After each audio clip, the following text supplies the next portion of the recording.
Thanks, Mike. Glad you all. Okay, I want to call the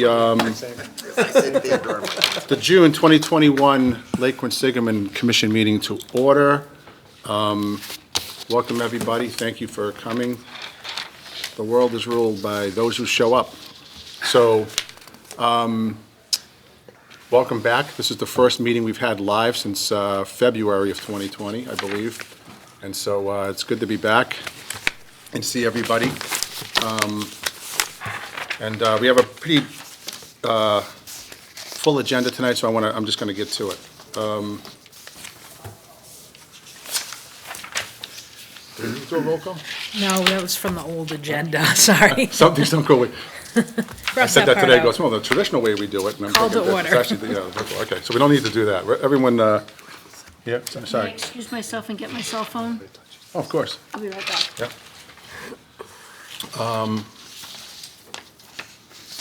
You need to write a hall pass?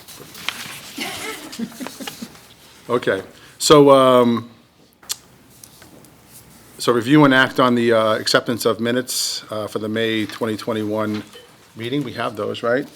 Everyone get a chance to review those, and everyone's good. So if I'll take a motion to approve. Mr. Chairman, I make a motion that we accept the minutes from the May 26, 21 meeting. Is there a second? Second. All right. So voted. Oh, wait, we haven't voted yet. All those in favor? I'm so excited. Aye. Aye? Okay. So voted now. All right, off we go. So, review of and approval of bills and expenses. What do we have? We had a bill to ESS for $750 for a public hearing. We had a second bill to ESS for $1,920 for the Half Moon Bay Procyllicor pilot study. We had a bill for USA Marine for $1,438.93 for the buoys and labels, no wake labels. And then we're processing 2 checks for the Worcester Registry of Deeds for the Lake Quinsigamond condition of orders and for Newton Pond. When we get the condition of orders, they have to be recorded at the registry. So we're in the process of doing that. Those are both for One's from the Shrewsbury Conservation Commission and one's from the Boylston Conservation Okay. Commission. Angela, can I ask, Mr. Chair, through you, what's the potential cost of that? Oh, sorry. They're $105 each, so $210. That's it. my understanding, and I don't want to get really detailed on this, but my understanding is because there's no parcel in Boylston, that we don't have to file with the Registry of Deeds in their case. There is one in Shrewsbury, the Shrewsbury side has it, but, so I don't know if So the anyone knows better than I Boylston do. order said you have to file it, and so didn't the All Shrewsbury. right, well, that's what it says, then we'll do it. All right. Okay. Is that it? Yep, Anything coming in? not right. Oh, I don't have that. That's- Okay. All right. Okay, is there any, Mr. Chair, well, can I, through you, ask a question of Angela? Sure. In terms of dock permit fees, are they, so to speak, coming in? Yeah, they come in through the police department, so I don't have the final total. I'll have to get that for the next meeting. Okay, all right. perfect. All right. Any other questions, comments? Perfect. Is there a motion to approve? Motion to approve. Second the motion, Mr. Chair. All those in favor? Aye. Aye. Okay, it's unanimous. Thank you. Okay, so an update on the lake management plan and where we are today. Okay, so let's start with Lake Quinsigamond. And, frankly, we're kind of stumbling through the bid process because of, it's a little complexity because of the diversity of chemical treatments we're going to use on Lake Quinsigamond. So that has caused a little bit of a delay, so we want to make sure everything's accurate and we have the process right. Right now, we're slated to treat, I think we have it figured out, and we're slated to treat in our normal treatment areas on Lake Quinsigamond in basically south of Route 20. So we're gonna treat the milfoil over there and the dicot, and the fanwort that's in Lake Quinsigamond, and we're probably going to use dicot in a chemical called Clipper to do that. So that'll be effective, and we're hoping to get that thing straightened out in the next week or so, and get going on that. We are also doing a pilot program on Half Moon Bay, and that's a little bit more complicated, as we've been talking about for the last couple of years. We have a rare endangered plant called P. vasei, which is a plant, and I'm not going to get all technical, but it's basically a pondweed that we have on there that we have to protect, and the state Natural Heritage Board, who protects endangered plants and species, have identified that, and they have limited our treatment areas as a result of that. So basically, that's the reason we can only treat south of Route 20 right now, because the plant exists north of Route 20, and even if we treat in an area that doesn't have the plant in it, they want to make sure that the chemical doesn't get to a particular area. In the last few years, there's been a new treatment chemical called Procyllicor that is very effective on milfoil in particular. And milfoil is very sensitive to this, and it really doesn't do much to a pondweed or a potamogeton. This is the technical name of these pondweeds. So the state is collaborating with us and the manufacturer to do a pilot program in Half Moon Bay, where we're going to be able to apply Procyllicor to the area there, and to test to see what happens to the milfoil. We're pretty sure is going to go away. We want to test and see what happens to the potamogeton. So hopefully that'll work out. When we did so far there, we've done a couple of early surveys, and we went down there and we tried to identify the plants. We sent a scientist, a botanist in there to go in there and confirm that the endangered species was in there. Unfortunately, we could not find it in Half Moon. However, we did find a very similar plant that has the same kind of thin leaf. There's the wide leaf curly pondweed all over the lake, but this particular plant has a little bit thinner leaf, so it'll be a good test ground for us. We have a communication from Natural Heritage today that said that they're so far they like what they see, and we're moving forward to do that. So this will be a new thing. It'll be actually kind of historic, because we'll be the first lake in Massachusetts to actually treat in a rare environment like this. So that's all good, and we'll be eliminating the milfoil in Flint. Not eliminating, because you don't eliminate this stuff, but we'll be knocking it back in Half Moon Cove. So hopefully that'll improve the water quality over there. If this is successful, and we have to do a couple of things, we have to go in there and test and identify that the plant is there, and at the end of the treatment, in like a couple of weeks after that, we have to go back and test that if the plant is still there that we're looking for, and if it got killed or not. So, and then we'll have to test again next spring to see if the plant came up. And it's a very short window. This plant's only up between June and like probably the midpoint in July, so we have to move pretty fast now. And if that works, then we can go and treat beds at Old Faith, and right on the south side of the Stringer Dam, and so this will be a very, a great improvement over what we have now. So it's exciting, and I'm hoping it's going to be successful.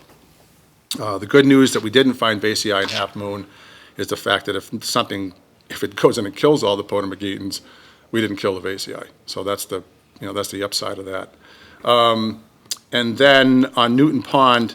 The goal with Newton Pond was always to combine the effort with Lake Quinsigamond in order to, reach an economy of scale, so that we're not, having two efforts going on, the town doing one and the commission doing another one, and we have all this other stuff going. So we've reached that stage. We're a little late. We had some problems getting through the permit process in Boylston in particular.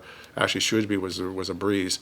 Which was nice. Shrewsbury has a lot more experience, and we have an agent, which Boylston doesn't have. So we had to hire someone to do a peer review, because that falls back on the proponent, and so that pushed us off. I think that whole process took almost 4 months, right, to get it through. So we just got the orders of conditions somewhere around June 19th, I think, and then we had, they got 10 days to appeal. I think it's 20. What's that? Is it 20? 20? So it pushed us off till just last week. And now we have to get, the chemical guys lined up. Unfortunately, we wanted to hit that with sonar this year, because sonar is a much more effective combatant to that, and it'll probably, help us for next year, but we're gonna be too late for sonar, because it really needs about 45 days. So, we're still gonna treat, and, we'll use a different thing, and we'll knock it back as best we can this year and move on to next year. So that's all good news. Newton Pond is upstream from Lake Quinsigamond, which is why it's a concern for us here, and, anything that's up there, because these plants are, spread by fragment. So anything that happens to that flows downstream, gets into the lake, and becomes an issue. The other thing on the dark side is that when they were looking for potamogetans, or the vasei, we found what we wanted to see in Old Faith. So that was a good thing. So we have Old Faith as a backup plan if we want to do that. And it's also a control area, so we can see what happens in an area that we did not treat. So that's all good.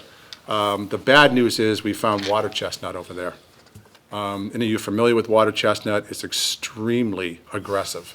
So if you're familiar with Old Faith, that bay in there, left untreated, that whole area and that big could be covered with water chestnut within a season and a half or 2 seasons.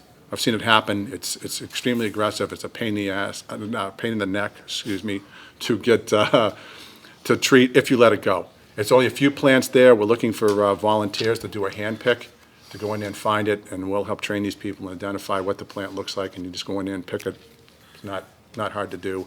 We want to get that out of there before the actual fruit. It's got like a little nut on it, which is the water chestnut itself. It's not the kind you can eat, unfortunately, or we could pull it out and sell it. But so we pull it out and we throw it in a boat and get it out of there. But it's a seed-based plant, a seed-based spread.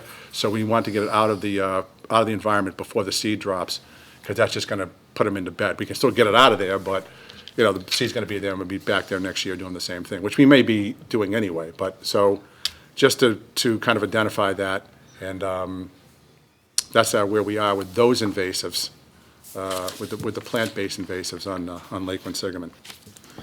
So any questions or discussions on the exciting topic of weed management? Okay. All right, moving on. Discussion of dock permitting on Lake Quinsigamond.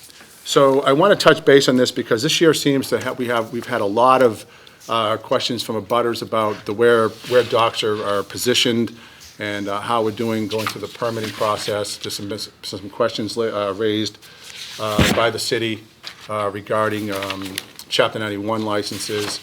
And so I just kind of wanted to address this stuff and go through all that we have. There's no doubt that there are docks that were permitted, and we have some legacy docks, unfortunately, out there that were permitted. They're in places where they probably should not be. So I'm going to own that, and I'm going to be upfront to say that I'm not really sure how we're going to deal with that moving forward, except this, and traditionally what I've done is if it becomes a problem in any particular area, we address that case by case. And there have been some issues in particular areas, at the end of Suntog Road in Worcester. I think there's a couple of along the North Lake Ave section of on the Worcester side that are on city property, I guess. I'm not sure. No one's been able to identify that for me. That should not be there. The rule of having a dock, one of the basic rules of having a dock on Lake Quinsigamond is that you have to be a landowning abutter to put a dock on Lake Quinsigamond, which means you have to have waterfront property on your land. So that's a kind of a basic oversimplification of it, but that's really what it's all about. So if you don't qualify for that, then that's going to eliminate your ability to put a dock into the lake.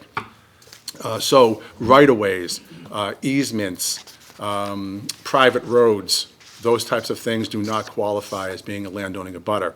The private road does to the people who are on that section of road that also have lakefront, but they already have lakefront, so, you know, it doesn't really matter. The people down the road, it does not qualify as being a landowning abutter, because the way that I guess in Massachusetts, if you live on a private street, unless it's specified otherwise, you own to the middle of the street as a private road. But it kind of goes out like if your property line extended out, your side lot lines extended out. So it's not an ownership in common like, say, a condo would be, where you have common land and everybody has the same right, which is how condominiums are allowed to put docks in, because the land is owned in common. That's an issue that I guess we have to address. There's been some docks that have been in there for, you know, years. So what we'd like to do, and we need to talk, you know, typically what happens is, you know, we'll take the application in and we'll send someone down there to inspect the area to see if the dock's okay, and they make an approval and we issue a plate and a sticker. You know, because of the resources we have, you know, these people aren't going back and looking into land records and seeing if, you know, these guys are landowning abutters or not, unless it's a blatant thing where, you know, there's no way, you know, it's obvious that you don't own the land. But, you know, in fairness to the people who do have waterfront on there and who follow the regulations, it's not fair when you know, someone puts a dock in and it infringes on your waterfront. And I will say this too, if anyone in the audience or who's watching at home, you know, has a dock and it's right on their property line, and, you know, your boat is sticking on the other side of the dock, which basically infringes on your neighbor's waterfront, you know, that's going to be something we're going to eventually ask you to move and you know, fix that. So, you know, I don't, you know, want to get in a big, you know, war about this and you know, to go around and search every piece of property and figure out what we got, you know, and who's got what. And so on our side, we're going to do a better job to make sure that before we issue a plate and before we issue a permit, that we will make sure that we're not on a right-of-way, we're not on an easement, we're not off a private street, that the proponent asking for the new dock permit is in fact a landowning abutter on Lake Quinsigamond. So that's our plan moving forward with that. And in the meantime, as we go through this and things come to our attention, we will address them on a case-by-case basis to figure out how we can best, you know, mitigate that part of the problem. So that's the message I have there. Is there any questions or discussions amongst the board? Mr. Chair. Yes, Mr. Relative Piper. to correspondence that has been given to us relative to a particular address in Worcester, there's a claimant that says they own 10 feet of water frontage, but relative to what you've discussed, they can't infringe upon the waterfront of, say, in a butter. Supposedly there's two boats on it. I don't know if one is on one side of the dock, one's on the other, but obviously it goes beyond the 10 feet of frontage that they claim they own. So this is an issue we'll need to look into, because I'm sitting with a copy of a document that says on 6/21/21, they were issued a permit from the commission? Yeah, if it's a property I'm thinking of, that's 74 Bay Edge. Yeah. 74 Bay Edge Road. Yep. So 74 Bay Edge Road, there's been a lot of back and forth on that. That property just got sold, and they you know, the buyers, you know, multiple buyers had made inquiries of whether they could put a dock out there in front. They have 10 feet of waterfront. You know, my guidance to them was that they, you know, if they put a dock in there, it needs to be, you know, it has to be a boat on one side of it, because they're going to be on either side of it if they do that. I don't know how wide the dock is. I'm assuming it's probably 4 feet. And I didn't realize there was already a dock on there. Last I talked to those people, there was no dock on there, and the house hadn't closed yet. So unless this sale just went through, so I'm not sure that actually happened. But you know, we can certainly look into that. Okay. But we're aware of it. Mr. Chair, in regards to that, we received from the purchasing landowner, Yeah. notification that there was a approved permit for that dock, but it's not clear. The sketch that's required by the permit is required, according to the Lake Quinsigamond Commission, all dock owners must provide a diagram of their property that includes property lines, location of any building on the property, and any location of any docks in relation to the shoreline and buildings located on the property. And the diagram should be hand-drawn by the property owner. Now, the problem I have with that is, I'm reading from my notes now. I think that the application form that we're asking people to submit needs revision, because the required diagram, in this case, is very unsatisfactory, as it doesn't meet the basic requirements of the online application, as I just read to you. And I would feel uncomfortable basing any decisions off that sketch. And that's because it doesn't show the property lines, it is not to scale, it appears to be a back-of-the-envelope sketch, and it lacks context. So the applicant's email states that a dock permit was approved on June 21st, but the email does not state which governing body approved the permit. And I'm uncomfortable with this, as I question why any permitting authority would accept that drawing as satisfying the permit requirements. And as a We're final talking comment. about this drawing here in the back? Yes, I am. Okay. And as a final comment, as a member of the Conservation Commission for the City of Worcester, I would want much more detail regarding the construction plans and proximity to our 15-foot and 30-foot buffers.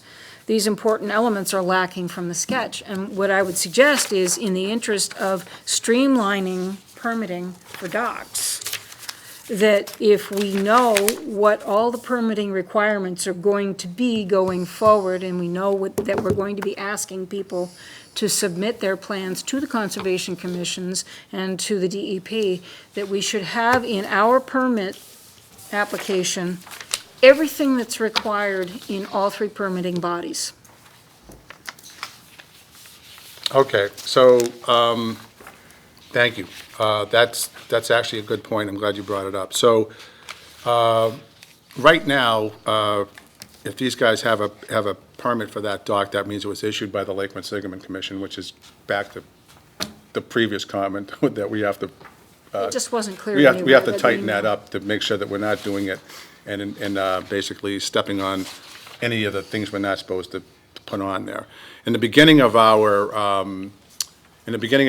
application for a new dock, okay, it stated in there that the dock has to be, the first thing you have to do is go to conservation in your community and get approval through whatever process they are. There's some confusion whether that has to be an NOI or an RDA, which is a notice of intent, or a request for the termination of applicability, which means basically it doesn't really affect the Wetlands Protection Act, what I'm doing here with the dock. If I'm putting a dock in and I'm not really doing any digging or taking out a tree or pouring a bulkhead or something down there, do I need to get involved? Does conservation need to get involved in this? So that's the one thing. The other part about this is, in regards to Chapter 91, is we're in discussions right now to streamline that process, where the Lake Quinsigamond Commission would come under the local permitting program. The local permitting program would give us, basically the authority to make those decisions for for DEP, so they don't have to get involved in it. That's what they want to do. I think it's really best for the Lake Commission that we do that, because we already are the ones on purview over the dock, so we're not getting any confusion. Because if we don't do it like that, my fear is we're going to have these discussions all the time, is like, how come we didn't do this, and how come we didn't do that, and we're waiting on this, and it's going to be a very confusing and probably expensive process for everyone to go through. The other part about that, the good news for Lake Quinsigamond Commission, and our efforts here, is that all the funds that come through that you pay for a permit for the DEP, and there's some confusion on the Worcester side about this, and I'll get to that in a second, but all the money we get from the permit from that process goes to the Lake Commission. So it's not going to go to the state. If the state does it, the state gets the money. If we do it, we get the money. So it's better for us in that light as well. So on the, there's two kinds of things. There's an easy application for Chapter 91, right? And then there's a license application, the long form, if you will. The easy form is kind of a misnomer as far as the easy part goes, but it's still a less arduous task than going through the entire long form and getting a 10-year license for your dock and all that stuff, because that's how they kind of work. This is basically for a accessory structure to the property. So that's, it's basically a residential dock that comes in and out. Also, Chapter 91, to the best of our research, does not, these things do not include floating docks. A dock that's not on top of the, does not go down the water. So, in discussions with Shrewsbury Conservation or with the agent here, we're getting different messages than we are with, conversations with Worcester's agent. So I want to make sure that all gets straightened out. I was on this case in the springtime, and as you know, because we brought this up in a meeting before, and we had talked about this. And basically, when it gets to this time of year, we have so many other things on our plate right now that I kind of put this off until September. This is a thing that we got to straighten out over the off season, because right now we're kind of in the heat of things. So that's, does that answer? Not entirely, because, I mean, when I look at this, I don't see the detail that you just described. I see something that, this is the first time in my recollection that it's even come to our attention on the Conservation Commission. So it's come here first. And so you just said that it's supposed to go through the Conservation Commission before it comes here, and that did not occur from my No, observation. because the fact of the matter is that the DEP in Chapter 91 have been absent for over 40 years. They haven't gone, and I can tell you this because I'm in the dock business. This isn't just Lake Quinsigamond, this is every lake in the Commonwealth. No one knew this was coming. So, so why are we pursuing it if they're not pursuing it? Because now they're not absent, and now they're coming up. Why don't we let them do it? Okay, so, because if we do it, one, it streamlines the process, two, we get the money, But I think. and we don't lose control over the dock permitting. Because what's gonna happen here, But it doesn't, a lot of the docks on the lake now don't meet Chapter 91 requirements, criteria. yeah, it's true, probably some of them So don't conform. why are we getting involved with Chapter 91 when we have our own permitting? Again, we've had this discussion over and over and over again. I don't think it's going to benefit us to hide our head in the sand here and wait. Chapter 91 is going to be Chapter 91. The state's going to come after you if your dock doesn't conform. They're going to Well, come they after. haven't, why would they start now? Who's gonna come down? Okay. We just had a discussion, right? This is a correspondence from Stephanie Corvino, who is the Worcester Conservation Agent, and she is putting out in front of us. And she is saying to us that we need to do that. So it's here. It's been coming. So I warned where about is- it 3 years ago. or 4 Where years is ago. the state, how come they haven't come into this board to make a presentation on what their requirements are going to be? Are they going to come in? They have, I don't know if, we can ask them to come in, I guess. Right now, I said, like I said, I kind of tabled it because I wanted to, make sure there wasn't this time of year that we were trying to figure this out right now in the middle of things. We can do that. I will say this, that DEP, the Chapter 91 folks, had a virtual meeting, all the conservation, and you were probably invited to that, that they went through and they did make a presentation, they made an explanation. I think we discussed it in a prior meeting. We were actually in the presentation. The Lake Quinsigamond Commission was in the presentation as someone who does not have authority to permit docks under Chapter 91. And so they know we exist, and they know that, their feeling is that we don't have the authority to do that, so they're going to have to do it anyway. The Worcester Concom is pushing forward on that. So they're going to require everybody on the Worcester side to go through that process, which is what this discussion is we're having right now. So it's here. I don't, that's just the reality of it. It's here, and we got to deal with it. Mr. Chair? Yes, sir. May I? You know, I have this gut sense that you got this paper tiger agency that hasn't enforced this rule for 40 years, all of a sudden wants to come in and do this.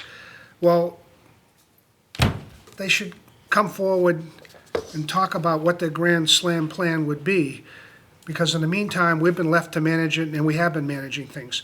And Mr. Chair, I'm going to apologize relative to the fact that I started this discussion about the 74 Bay Edge, and I think Amanda had a good comment. My concern would be, let's limit the discussion this evening, and I think we should ask of the property owner to show us some certified property lines to see if in fact he does own 10 feet, proves he owns 10 feet on the water, and we'll go from there in terms of his dock. And I think otherwise this discussion I can see could just go on ad infinitum and with no resolution at the moment. But again, I sense a gut sense on the part of the public of who's this agency coming around after 40 years saying all of a sudden we're going to, enforce these rules. Where have they been for 40 years? So, that's my feelings, Mr. Chair. So I would like to just to stick to the issue of this particular lot that I brought up about 15 minutes ago. And just kind of deal with that. And I think Amanda's comments are appropriate. We should see a bona fide, certified plot plan, not a drawing on the back of an envelope. And a revision to our application process. Okay, so, noted. As far as this particular plan goes and the way they submitted it, right now, that was the rules. Yep. Rules were a hand-drawn program. Us going back there and saying, oh, no, now you have to make a, you have to get a, stamp Mr. Chair, drawing. if I can, we have some abutters that are, I've got some correspondents that are concerned about it.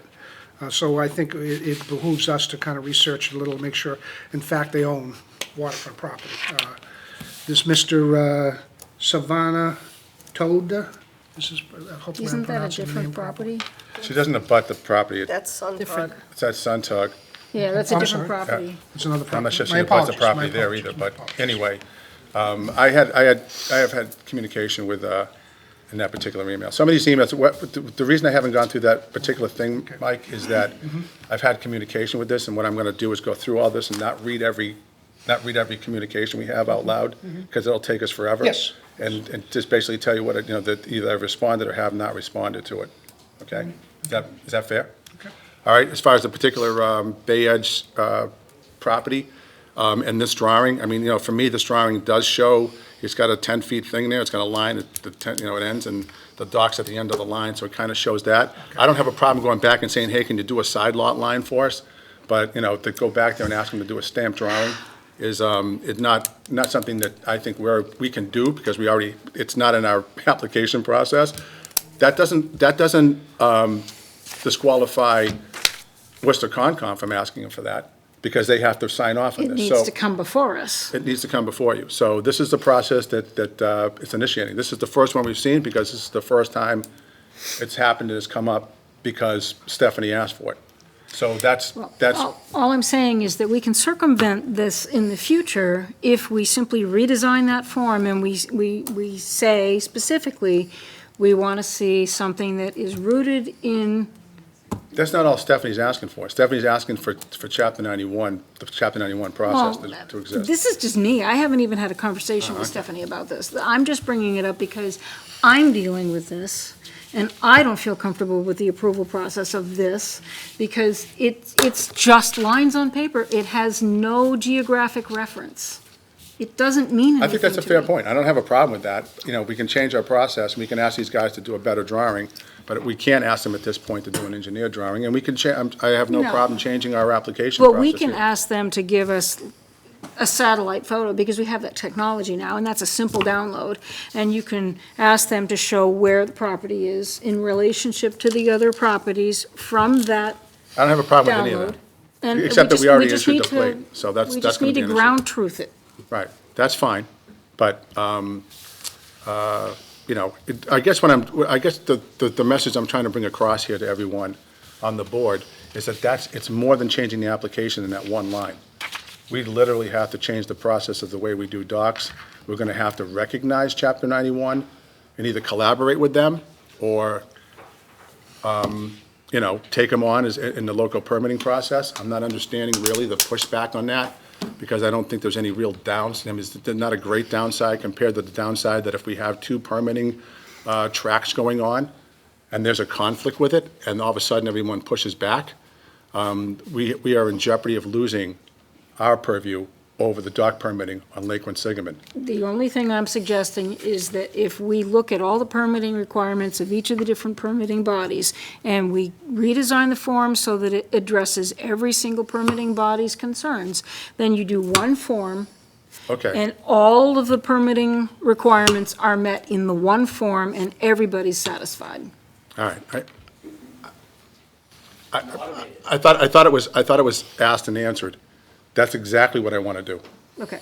That's exactly what I want to do. That's what we want to shore up the thing. I want to get onto the local permitting program, the Chapter 91 side of it, so we're doing all of that. And everything comes through and everybody's happy. And once that happens, we won't have a problem. Worcester's Concom will, you know, be satisfied that they're getting all the stuff they need, and we'll just move forward. So I think it's all going to be good. You know, is it going to be easy? Would we struggle and stumble in the beginning? Probably. You know, we still have to get through the process with you know, getting on the state and getting with the local permitting program. But, you know, I've filled out an application. I've talked to these guys. We're going back and forth, including what we do with the legacy docks that we have here. There's other questions on other structures on the lake, like boat lifts and other things that aren't defined in there. So this, you know, it's a big ball of wax that we got to deal with, but we need to deal with it. You know, one of the things I'm really shocked about. You know, a couple of years ago, we went and changed the charter because we wanted to accept funds from the municipalities so that we could execute plans and you know, pay for things and run projects like the weed management, for example. And, you know, when we went to the town of Shrewsbury, for example, and we said, you know, this is what we want to do, and we want to get on the warrant to get an appropriation from the town to do that, you know, the town manager at the time was all for it. He goes, that's a good idea, that Lake deserves it. He was very, very, very supportive.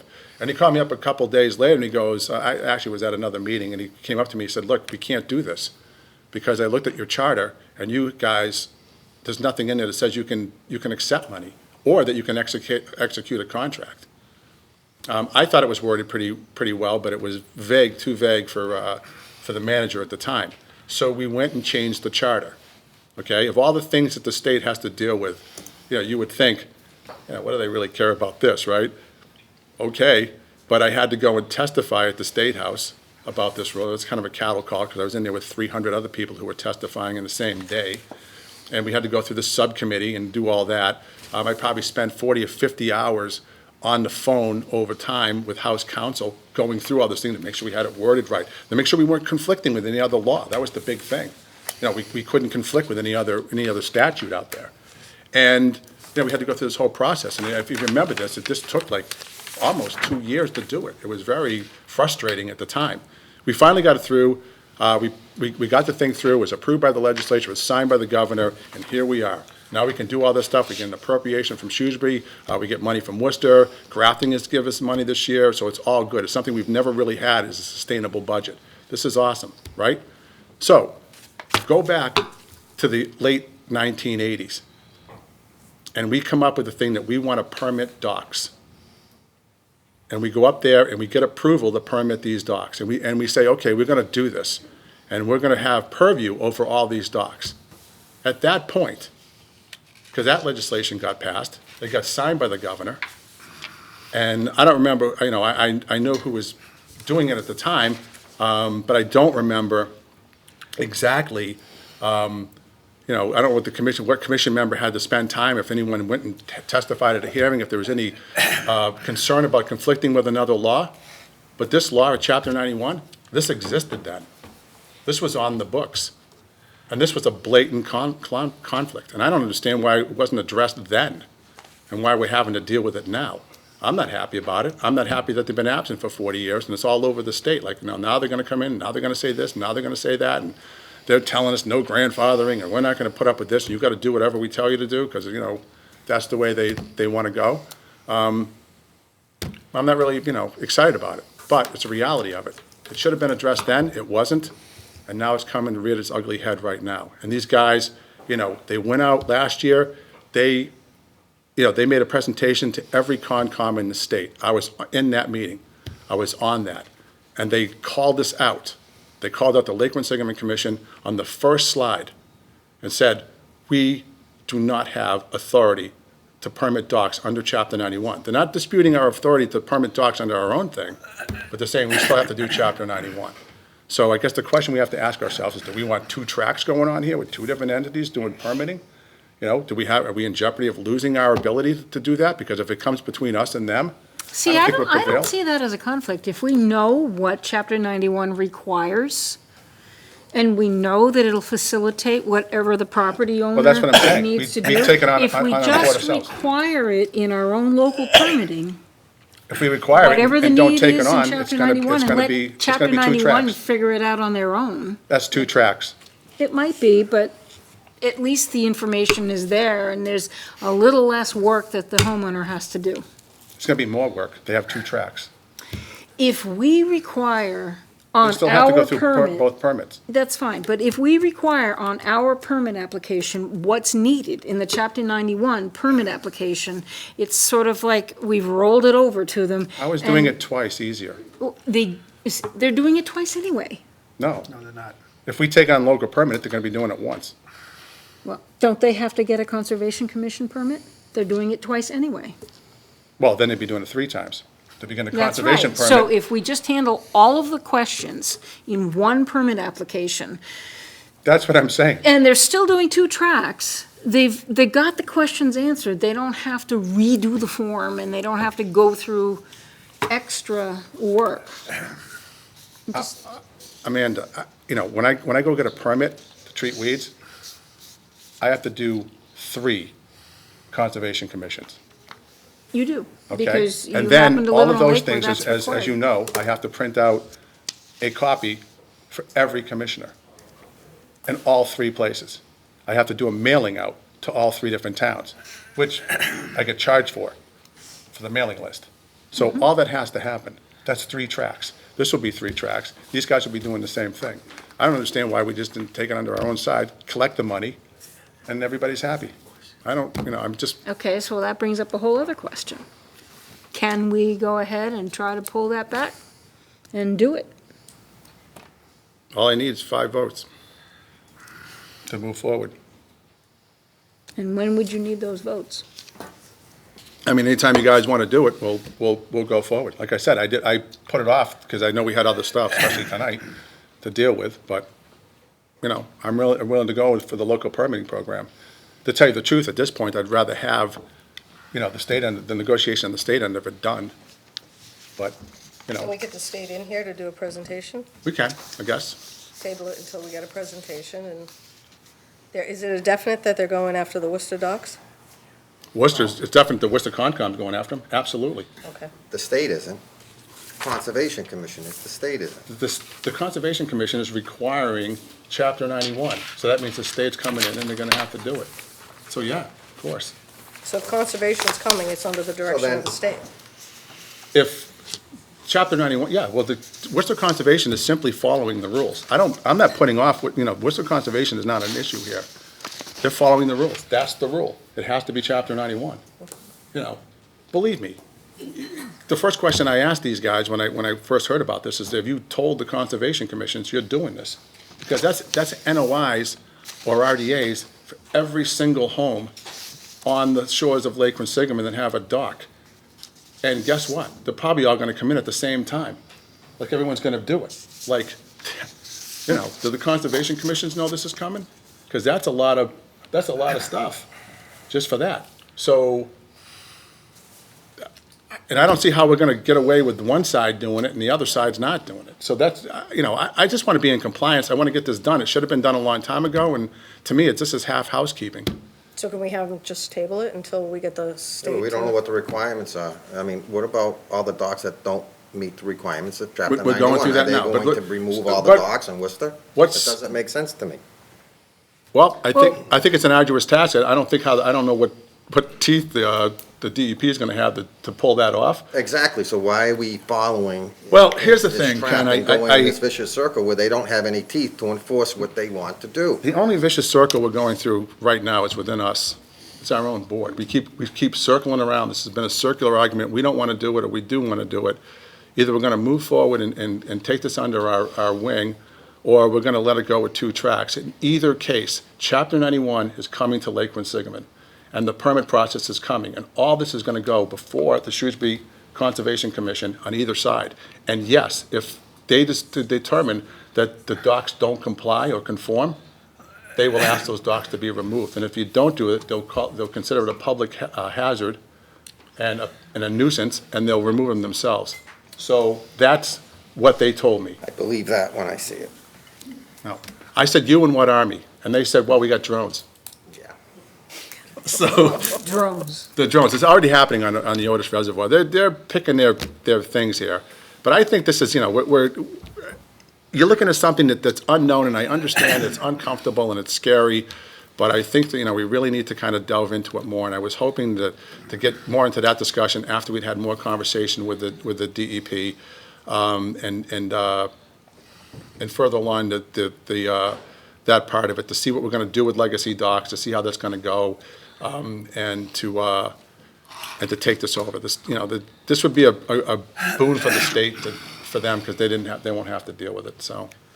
And it'll be money for us. So, Mr. Chair, I don't think it hurts us to be proactive and to anticipate it and to be prepared with, how we want to approach it.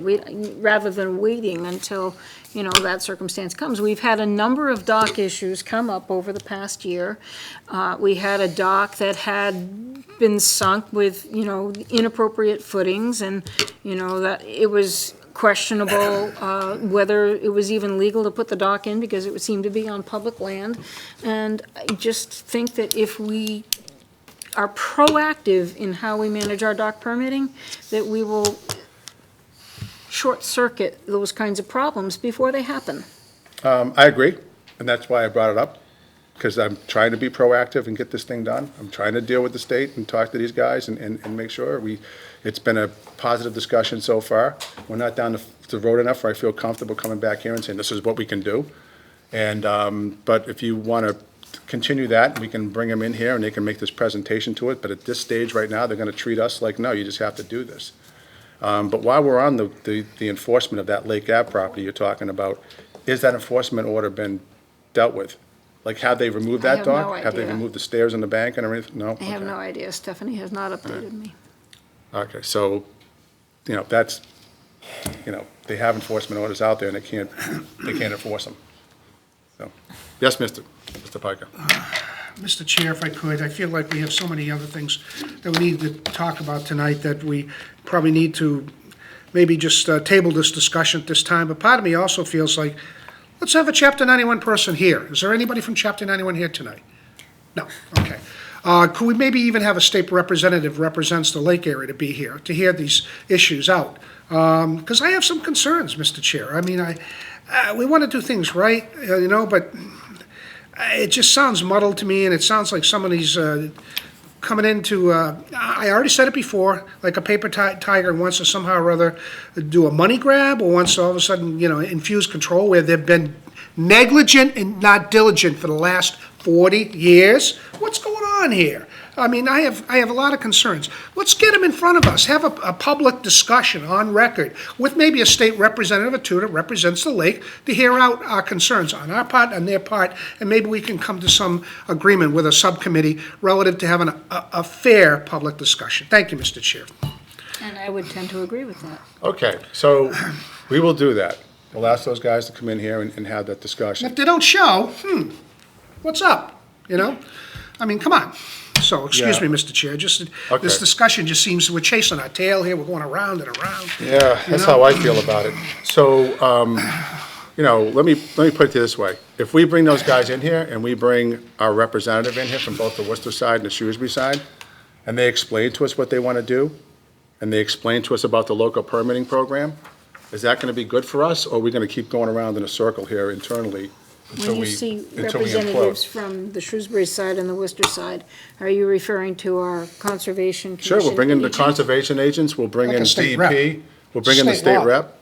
But this is the state law that has existed, and it existed before our ability to put plates in. So, and I can guarantee you that the Department of Environmental Protection has no fear, zero, of the Lake Commission, and they would rather just see us, whatever. They don't, so they're not intimidated by us as it was evident by their presentation. I can forward the presentation. I don't know if that ever happened, but you can look at that and kind of bone up on what they're talking about. But this has all been discussed by us over time, again and again and again. So all I'm simply asking is let's look at the logical path to get a solution here, instead of going around saying these guys have to prove to us why they have to do it. This is a state law, and it's going to go into effect, whether we like it or not. So our thing is, are we going to make the money on this, or are we going to let them do it? Are we going to keep control over dock permitting on Lake Quinsigamond, or are we going to back off and give it to them over time? Because I think that's the track what you're talking about right now. So you can deny that this is going to happen. You can deny that the DEP has a right under Chapter 91. But, and everyone on this board that's been here for longer than 2 years has already known that this was going on. So have you done any research? Have you looked at this? Have you talked to DEP? Have you were all invited to go into that meeting when they had that virtual meeting? They didn't want to I don't think attend. we were all invited. I All the bring this up Conservation just Commission. simply because of a diagram, Right. I'm learning as I'm hearing you All the talk. conservation commissions were invited. I literally saw the list, so. That they might have been invited, but it depends who's receiving that communication and how Right. they dole out that information. So moving forward right now, we're going to go and we're going to invite some representatives from the Department of Environmental Protection and our representatives on the Worcester side. So what I would hopefully. Shrewsbury side too? Yes. What I'd hope for you, if you could just give me a list of the representatives that have the lake part of it, and I think Jim O'Day's one of them. I'm not Okay. sure the other people are. The state reps, What's that? the state reps. Yeah. Well, Mike's the senator. We can have Mike come in if we want. And we can ask Mrs. Kane to come in, and Dave Meridian, I think, from Grafton, if he's still on the seat. Dave's still in the seat. Is he? Perfect. Good man. All right. Any other questions? Comments? Wow. I'm just wow. All right. I was only interested in a diagram. That's the, And the diagram is a valid thing. So we'll ask them to change that too. All right. Number 5, Mr. Chair? Number 5, that is number 5. We just went through that. And number s- Number 6 is six. discussion on the jet ski rentals on Lake Quinsigamond. So, Can I ask through you, Mr. Chair, is anybody here representative of a jet ski rental on Lake Quinsigamond at this time? Any owner of any jet skis renting on Lake Quinsigamond at this time? Okay, thank you, Mr. Chair. I just want- thank you, Mr. Piker. So, it's come to our attention, obviously there's there's been an issue with jet skis, and I'm going to say, because I always want to separate this out. It's not really the jet ski that's the issue, it's the behavior of the operators of the jet ski that's really the issue here. I think we're dealing with a cohort of operators on Lake Quinsigamond on jet skis that one, are either ignorant or, uncaring of the rules of the waterways here on the lake. They travel in packs. They've been known to harass boaters, give out gang signals. Worcester PD, Shrewsbury PD, the Environmental Protection Agency, the EPOs, the officers. I've been in contact with all the law enforcement bodies, that are involved in this whole thing. This particular issue of the renter, of the jet ski rental company, is there's a company called New England Jet Ski Rental. And they have a website, they are on Facebook, they have an Instagram account, and they're doing business and renting jet skis on Lake Quinsigamond. I'm going to preface this by saying they are not the only ones that are causing these problems. We have jet skis coming in from individual owners, that some of them are really bad actors, actually, that are coming on the lake. They are from Lawrence and Providence and up in New Hampshire and Connecticut and Massachusetts. It's diverse, it's all over, they're organized, and they travel in packs. I live on the Flint Pond side of Lake Quinsigamond, right next to Oak Island, which is Shrewsbury Park. And they are over there in mass. They have like 40 people or so, families actually. But when the jet skiers go out, when the actual, people go out on the jet skis, they'll travel in 5, 6 jet skis at a time. And it's basically, you can kind of time it. It goes 25 minutes out, they're out there messing around, and then they come back in and they switch riders, and that goes on all day long. I will say this with the law enforcement going on in the lake right now, and if anyone remembers this from last year, our law enforcement efforts are up 100%, to say the least, and on this thing right now. The problem is that the issues we're facing are up 200%. So, it's hard to keep up. We have a lot of resources. I was talking to the chief in Shrewsbury today, and maybe Sergeant Vito can kind of give us an outline of what's going on here with their efforts about this. But, they are training more people. 10 more people went to the boat operators course from the Coast Guard, so they're qualified for the boat. I don't want to steal any thunder, and you want to go through that, Mike, before we? I can touch base. You are correct with Yep. that. We do have a substantial amount of more people that are able to operate the boat this year.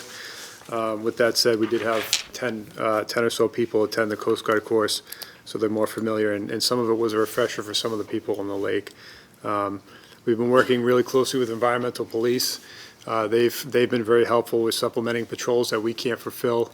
Worcester Police has also been a part of that as well.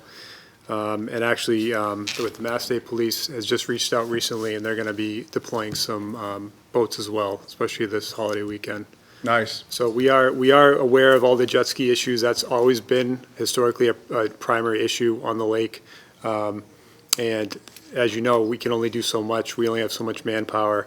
And what it really comes down to is a lot of the operation ceases as soon as we come around the corner. We really have to observe this stuff to do any enforcement action. So we are aware of it, and we actually have 2 guys on the lake tonight specifically directed towards that area. So we're doing the best we can. At the end of the day, if you have all 3 agencies on this lake at the same time, we have 6 officers on there. That's assuming that everyone has 2 officers in a boat, and I hope that's the case because it's not safe for those guys. And that's probably the minimum I would have on there, dealing with what they're dealing with out there. There's 6 officers on a Sunday afternoon trying to police Lake Quinsigamond. It's going to be hard to keep up with everything on there. So that's one of the things we have going on there. Everybody knows we need more. Right now, it's basically a case of we're flying and building a plane at the same time. We're basically, we're trying to build the plane that we're actually flying while we're flying it. So, it's not an easy task to do this. Again, we're not dealing with most of the people that we're having problems with that I see on Facebook are not people who really care about what's going on. I can tell you that all 4 law enforcement folks I talked to today said the same thing about the folks that we're reporting, and there's that they just don't care, and they're not going to care. And you can do whatever you want, but it's not going to be like you're reasoning with your neighbor. They're not going to be embarrassed if they get arrested and pulled over. They're not going to be ashamed of themselves because they have to face you, walking around the neighborhood. They're not from here. They really don't care. So that's what you're dealing with out there, and these guys have to deal with it all the time, and and they don't care that they have a badge on, or they have a, you know, a weapon.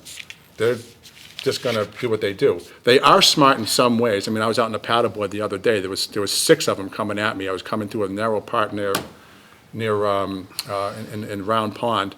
And, you know, I was in the middle of the narrow part, so there's no way I was gonna fit in there with the 6 jet skis. And there was a guy like the cavalry in the front of this pack of jet skis, and he raised his hand up, like the cavalry guy, and they all slowed down. And they came by me, which was nice, except 3 of them didn't have numbers on them. And that's the other part of the problem is that, you know, once they get into the Stringer Dam, right now, in our fleet, we don't have a vessel that gets under the Stringer Dam, so we Our got. boats can get under the dam. We went over a few times last year. It takes Right. it's a little complicated for one of our boats to get under. It's the fire police boat, but we have to lower our, The Bimini. yeah, and we went over there a few times. We're not familiar with over there. We kind of damaged the motor last year because we're not familiar with some of the low points I over will at say Flin this, Flon. let's contact after the meeting, and I will be happy to, you know, because I live over there, so every time I go out to Big Lake, I gotta travel that path, and I know it by heart. So I can show you guys exactly where you can go and can't go there. Because when we went over to both dams last year, people were actually, I think we only did it like 5 times last year, but people were glad to see us Oh, yeah. over there. It's sure are. hard going under the Route 20 bridge. We got to raise the motor up a lot, and kind of drift through, and we do the best we And can. there's other spots over there you get in trouble at, so I'll be glad to kind of guide you guys through that. But, you know, it needs to be done over there, because they base it over there, and they're going by my house 60, 70 miles an hour. Well, we have 2 boats now. We have an environmental police boat that was donated to us last year that can fit under the bridge. I'm putting 2 boats on the water on Saturday, even though the weather's kind of crappy, and 2 boats on the water on Monday, and one of the boats will specifically be in the Flint Pond area on Monday. I'm gonna say there's probably gonna be a target-rich environment for you over there. Yeah, so, yes. How do other bodies of water deal with it? And asphalt, I want to say thank you for the increase. Sir, could you, if you're gonna speak, you need to go up and identify, that's just public meeting, an open meeting, yeah, just come up to the mic. Name and address, sir. Just, yeah, name and address. Donald Stowe, 209 North Quinsigamond Avenue, and I'll keep it quick. Okay. I'm just curious if we have paid attention to what other water bodies have done to handle it, because by far and away, I'm sure we're not alone in this, but secondarily. Oh, no. I want to say thank you, because your officers from everywhere have been doing a great job, and they're personable. But in the fall, there were 2 jet skis out from Worcester, police. Environmental, those are environmental, Okay. yeah. I mean, that's like fighting fire with fire, which is great, because anywhere the jet ski can go, they can go. So I don't know if there's the ability to bring more of that resource. So, That's really all Mr. Chair, I can actually answer that question. So we actually have conversations with environmental police, and that's one of the things they're gonna be deploying this weekend. Because obviously it's beneficial, they can go where other jet skis go, where our police boat necessarily can't go, so. Yes, and they're, like you said, they're on equal footing at that Yeah. Your point. officers said they couldn't go under the bridge because they had the hard top. And totally understand it. Correct. Yeah, they can go under it once and rip the top off. When you start. Yeah, but then they're gonna get in trouble. So, is there any other comments from the board regarding this before I open up any discussions? I kind of want to keep this germane. I understand that the jet ski safety issues, but I want to keep this germane to the rental right now. So we make sure that we figure that out at this point. So just to reiterate that, and we had rules out here, and Lake Quinsigamond Commission rule, my bundle of rule, Mike probably knows this by heart. Rule number 14, okay? No person shall conduct a powerboat rental agency or carry of passengers for hire on the waters of Lake Quinsigamond except as prescribed by and specified in a permit to be issued by the Lake Quinsigamond Commission. So that means that no one can can have a rental operation on Lake Quinsigamond without our permit. And that would come with a whole bunch of stipulations. I actually contacted the New England Jet Ski Rental Agency and asked, and identified myself for who I was, and I talked to the owner. I guess he was the owner. He said he was the guy to talk to. And I told him I was from Lake Quinsigamond. He goes, well, what makes you think I'm renting jet skis on Lake Quinsigamond? And I said, well, your website and Facebook and, Instagram. So, then he said, well, okay, what do I need to do to get a permit? And I went through the thing, got to come in and do a hearing, got to figure it out, blah, blah, blah. There'll be stipulations, and it's kind of like, going for a Concom permit where you got to say, okay, you're going to get an order of conditions. You can do this if you do all that stuff. And, we haven't really ironed that out yet. Some of the things I would be thinking of is the first thing is to incorporate these rules into their waiver. They actually have a waiver. This is like a real thing. And to say that they understand and, the rules. But, because I think a lot of the problems we're having out there is people don't know the rules. Also, that, not only do you need a permit from us, but I think you need a license from the town of Shrewsbury to do business in Shrewsbury, and a license from the city of Worcester to do business in Worcester, which you're gonna be doing, because you're on both that, and a license, in the town of Grafton to do business there, because if you're over in Flint Pond, you're gonna be in Grafton, some of the time. So, he basically said, we're all haters, and, told me to have a nice day. He wasn't gonna rent jet skis on, Lake Quinsigamond anymore, and we have photographs of him doing it like the next day. So, they don't care. And this guy's coming down to the Corizini ramp with 4 jet skis on a trailer. And they're kind of doing business out, right there. So it's happening. We sent numbers out, and these guys the law enforcement's gonna kind of track them down. I know that the environmental police yesterday bagged the person operating out of Browning Beach. The EPO officer is essentially a game warden. So his rules are a little different than some of the things that we have to abide by, which basically means that he can actually seize the ski. That'd be nice, because they could show up later on, underneath one of our police officers on Lake Quinsigamond. So that'd be a nice bonus for us. But that's something that we're looking to address. So we've made a first thing of that. We're going to find this person's name and give an official comments and say, you got to come into the meeting and have a hearing, or you're out of here. So also, I just want to reiterate too that from a safety perspective, from a public safety perspective, we have Rule 29 and 30, and basically that allows us to ban an operator and their vessel from the waters of Lake Quinsigamond for 12 months. And we did it last year. We won't hesitate to do it again if there's anything that's basically egregious out there. If you got 3 strikes, because law enforcement asked us last year to have that, to make that plain, that if you get stopped 3 times on Lake Quinsigamond, it's Rule 29 and 30. We're going to invoke it, just for doing that. And if it's something egregious, like you almost run into a pontoon boat, or you harass someone and circle around them and intimidate them, that's in my mind, in the grounds to call a hearing and get you off at that point right there. If you're violating rules of our permit rules by operating a business on this lake when you're not supposed to, that's also a violation that I would consider, that we get the vessels and the operator off the waters at the same, at that time.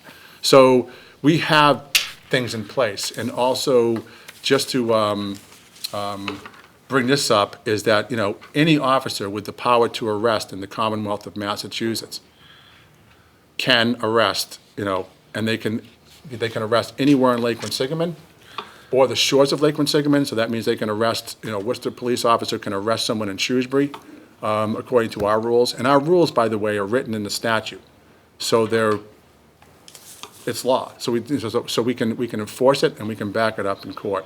So it's not a point where it's the county line and they have to stop and turn around and go someplace else. They can actually pursue someone and go over it in the performance of the duty on Lake Quinsigamond. And that's something that was brought in, I believe it was brought in with Chief Sampson in the 90s to make that to define that. So,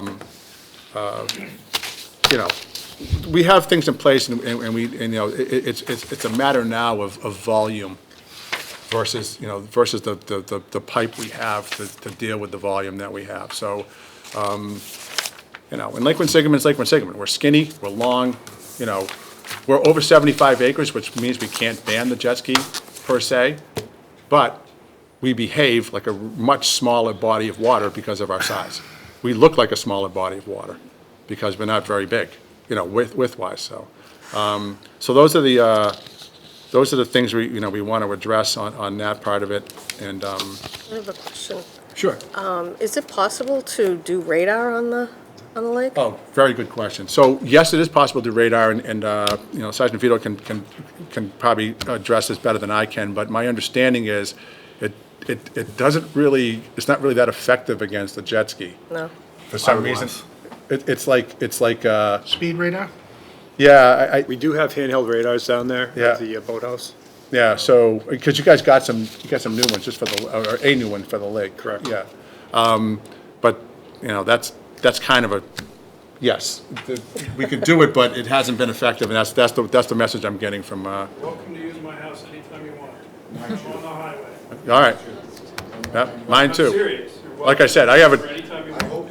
you can stand on my dock and pull people over all day. I'm happy. Yes, ma'am. You need to stand up. Sure. And So come I'm out here to the Barbara Finer, and I live at 190 South Quinsigamond. Yeah. Several of my neighbors have been circled and attacked over the last few weeks, so I do use the word attack on purpose. To me, it is assault. I don't understand why they're not arrested and banned from the lake. I don't understand the sort of, give them 3 chances to have really bad I don't mean some small infraction, I mean really bad behavior. And one of my questions is, I understand that we're not allowed to ban jet skis, and I have many neighbors who operate them very safely, but can't we limit the number of jet skis that are there, number one? Would a limitation to the number, help solve the problem? And then figure out how to change these rules so that when someone really has egregiously horrible behavior, they're never allowed on the lake again. I would love to see some of these people arrested. I had a neighbor practically have a heart attack over being circled and their little boat swamping. So something is really wrong with people's behavior, and I think their behavior is worse this year than I've seen in the past. Yeah, so just to kind of go back, and, we're, again, this whole part of the meeting, we've been talking about, bad behavior, and so we're very aware of that, and trust me, I get phone calls all the time about this, and I'm open to that, and I talk to people every time I can, so I'm not hiding from it, and neither anyone else here, but, it is what it is right now, and we're dealing with it, and like I said, it's an issue of volume. And just to reiterate again, because I guess it wasn't clear, is that, you don't have to have 3 strikes in a row. If you go in like what happened this weekend, for example, where the jet ski almost ran into the pontoon boat and they were spraying everybody, that's not a 3 strikes in a row thing. That's a dangerous behavior right then. And it's defined in Rule 29 that if you are the perpetrator of those things, then, you're subject to a hearing and just for that. So we're not, waiting for 3 strikes for someone to do something like that. So that goes off the thing. But, in fairness,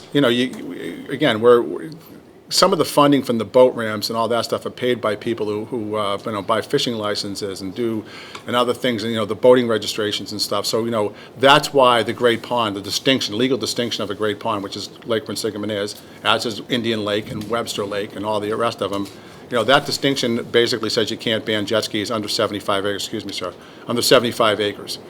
If we're over 75 acres, which Lake Quinsigamond is 10 times that. So, the banning jet skis, we can't do. The limiting jet skis we can do, and I can tell you this, these officers, I think it was 8 last week, and they kicked off before they even got on the lake. Some of it's prevention. An ounce of prevention is worth a pound of cure, right? So we got people off and not being registered, for the trailers weren't being registered. And there's some people that actually don't really understand, like they can't use a trailer for one thing for another thing. Like a trailer that's registered for a utility trailer, they can't throw the jet ski on the back of it and launch it. There's other issues going on there. There are some people that aren't, bad people. So you have to, that's a fine line you're working out there. And you're on a lake, and you don't want to, constantly go up to people and say, don't have a good time. So, but dangerous behavior, not acceptable. Harassing people, not acceptable. On Lake Quinsigamond, you're not even supposed to swear at anybody. And that goes on the other side of it, too. Because there's been bad behavior from the residents as well toward people, and some of it incites it. So it's, you have to be very careful that you're not the one causing don't get into it with them. And some of these people you do not want to get into anything with.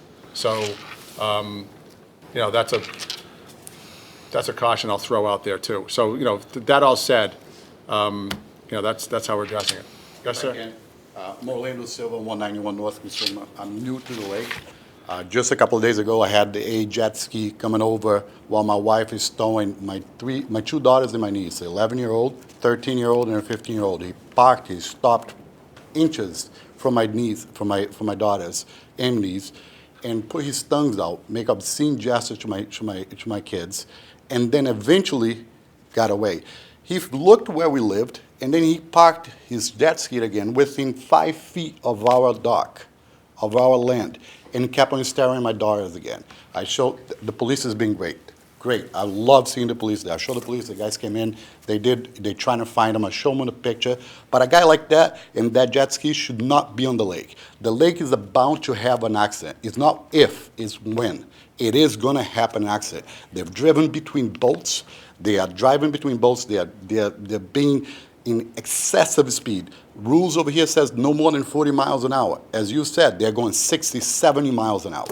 We need to start taking a stand and taking them out of there. I'm not saying that we should eliminate every jet ski in there, because every jet ski operator, because they are the right ones. But for those that are not following the rules, they should get kicked out. Yep, And they are harassing a predator. For me, that's a predator. That's a scumbag. To look at a little kid, 11-year-old, and put his tongues out. That scumbag should not be on this jet ski. The picture I gave to your office, you guys should look into that scumbag and kick him out of the lake. The jet ski, whoever, if it is a rental, ban them from that. Because this is not safe for us, for our kids. I bought a house on the lake. I'm happy. Guess what? Now I can't even leave my kids out on the beach because I'm scared that the guy's going to come out again. We need to look into this a little more. Rules and regulations, I get it, we're following when they work. They're not working for us right now. We need to start standing up and making something a little different. As you said, it's Saturday and Sunday, the lake are not ours. They're driving 3, 4, 5 of them at high speed. When they realize that they lost control, they're praying to God not to hit one of us and not to hit one of our kids or hit somebody else. An accident is bound to happen. So we need to start taking action, limiting whatever it is that we have to do. We can't just stand by and say, we can't do anything else. It's 200%, it's 300%. The police compare, I've been in the lake before. This is the first year owning a house on the lake. However, the police has been wonderful. But we need to start putting radar, as he said, use my house. Put a police officer right by my house. Use a radar to catch them. Phone call, trick them. You got to trick them. You got to arrest these people. These people are dangerous. They are going to make, an accident will happen where somebody will lose their life. And who's going to be responsible? It doesn't matter who's going to be responsible. It's somebody who's going to lose their lives because of irresponsibility. We are being irresponsible by not taking action against these people. They are completely out of control on the lake. Completely out of control. If anybody here says otherwise, they haven't paid attention. They are out of control. They are surrounding boats. They are spraying boats. They are going in between boats 5 feet at high rate speed. Okay. It's insane. Please look into All it. right, okay, so just, you know, moving forward from the audience, and you know, I'd like to run an open meeting and get everyone's, you know, feelings go out, and it's good for it, and, you know, deserve to have it. But I'm a little frustrated because everything you just said, we've addressed. Everything you just said, we understand. We understand the bad behavior. We understand the bad actors. We understand what it is. But the reality of it is reality. So if you know, we have 2 officers and they're on the other side of the lake, that's where they are. If we don't have the budget for other people, or we don't have the manpower, I think Shrewsbury's down 7, you have 7 openings in your. We're down quite a few right now, Yeah. yeah, and we're having trouble. Yeah, and there's just, you know, there's a lot of moving parts to this whole thing. No doubt, but what I'm saying is we got to think outside the box to make a Excuse me, sir. difference. And we have, excuse me. So, you know, everyone's doing what they can. So, you know, the pitchforks and torches, that's great, but we're actually trying to get things done here, and we're trying to move forward in a legal way. The other thing is, this is the United States. We have a constitution. We don't just, you know, find someone doing something and throw them off the lake. This isn't a skating rink.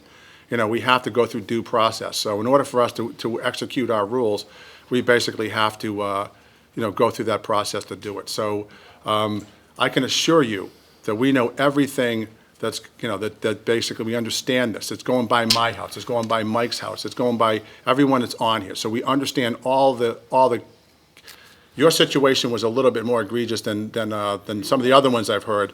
But that said, that would be that would be a good example of someone who moves right to a hearing and we vote on it. So I'm not saying that you're not justified. What I'm saying is, to stand up and say you have to do this and you have to do more, we understand that, we know more. So I want to put that point across. We understand all of that. We're doing everything we can and more. We are thinking outside the box. But, we're confined by laws and rules. So I'm not going to break the rule. I'm not going to be them and not care about the rules. I'm not So. asking you to be there. All I'm saying is, this is dangerous. Right now, as we use the lake, and I don't Again, even know all of that. sir, whatever about what I've just said makes you think I don't agree with that, or that we don't know it.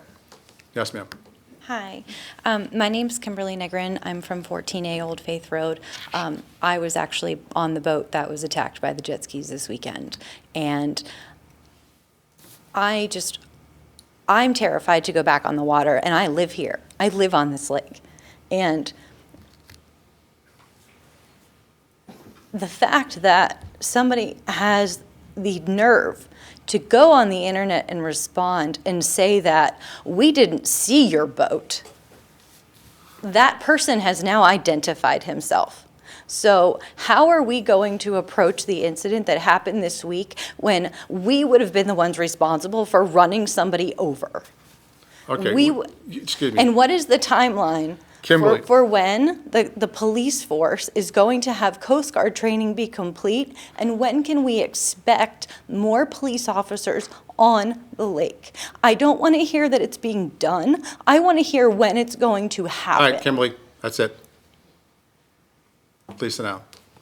Okay? Again, I'm sorry, my wife will finish speaking when No, she's she done. won't, because- Yeah, she will, this is our meeting too. no, it's the chair. The chair's meeting is an open meeting law. Well, And hi, I say I who live can in speak and who 14A can't Old Faith speak. Road, and I have And some right now, questions you're that- one of the persons who can't speak. And if I you can't? No, you can't, because Why? I just said you can't. Well, I think I can. I think I have a right to. I'm at this meeting. No, you have a right to speak if I recognize you, and you don't have a right to speak if I don't.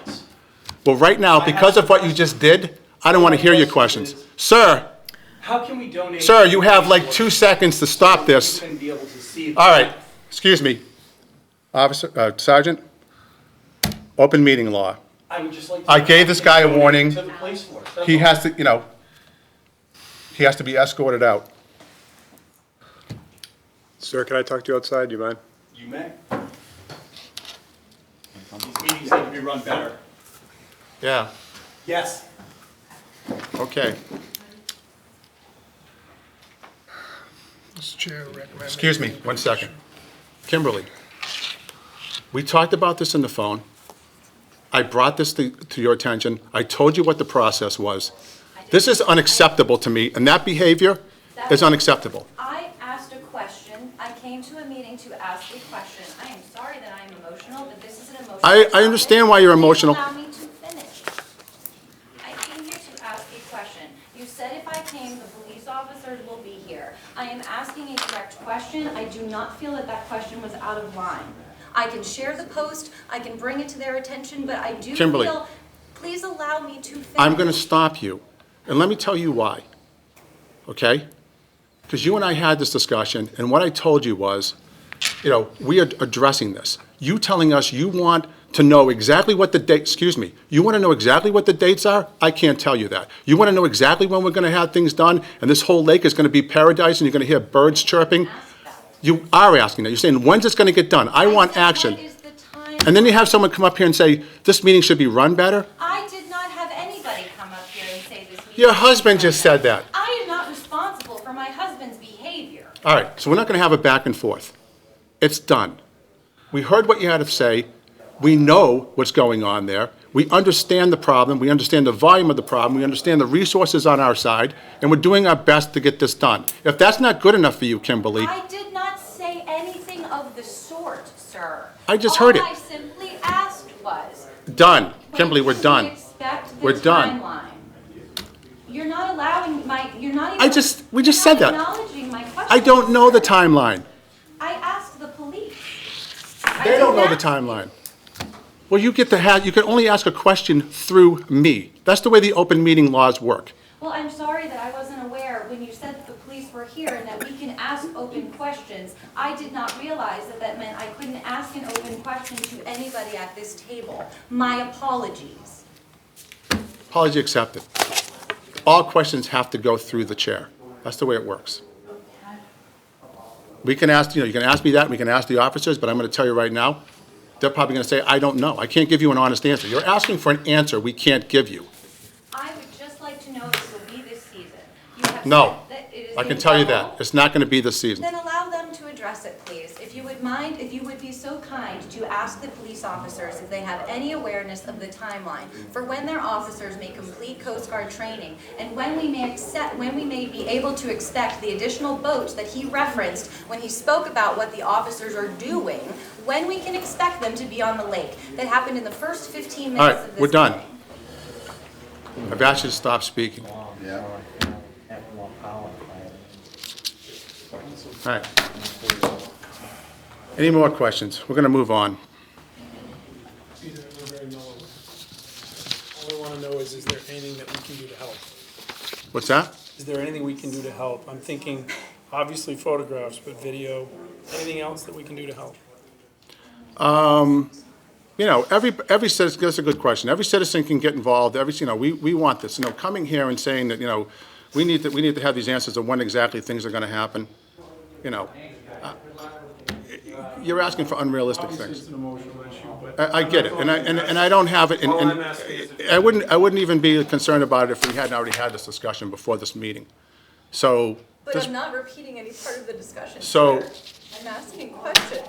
so, Through you, Mr. Chair? yes. I'm going to just suggest that part of the problem is we're trying to deal with a criminal behavior on a lake through the window of whether or not jet ski rentals should even be allowed to happen on the lake. And what the problem is you've got people coming to the lake on their jet skis who are behaving in a criminal manner, and the kind of treatment that those people should be getting is the kind of treatment that those same criminals would get in my neighborhood, which is not on the lake. The problem is, it's a bigger problem than lake management. Yeah. It's probably. behavioral management of criminal individuals. And I don't know how you address that. I don't think you can address her concerns through boat management. I don't think you can. All right, thank you. All right, so, we're gonna move on. If I can, just one last thing before I take off. No, we're moving on. I'm gonna take off either way. I think that's wrong the way you treated her. I think she could have said something, just finish her talk. I know you've talked to her, but I didn't listen to her before. I would like to have you listen to her. Well, I you think that guys are welcome to have a conversation. I am gonna outside. walk out. I'm just gonna Okay. say, I thought I would have got more out of this meeting, and to be honest, I didn't. I hit a stone wall, and say to me that you're gonna do something and you haven't done something the way you treated her, it's just not the place I wanna be. I expected better from Shrewsbury than I did now. Thank you. Let's go. That's no way to treat any citizen. The United States of America, just that. No way to treat any citizen. Okay.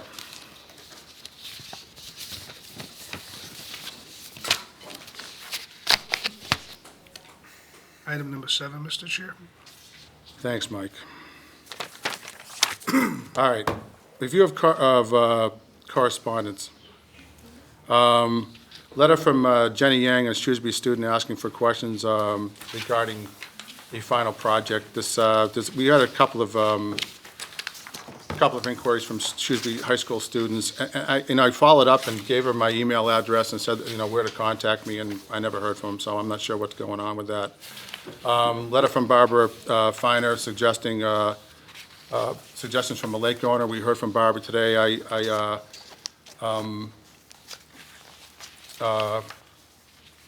So I guess that was what that was. Dave Willis, the no wake buoy in front of Eagle Head Cove. We can look at all of that. What I don't want to try to do is make the entire lake a no-wake zone. And, you know, that's one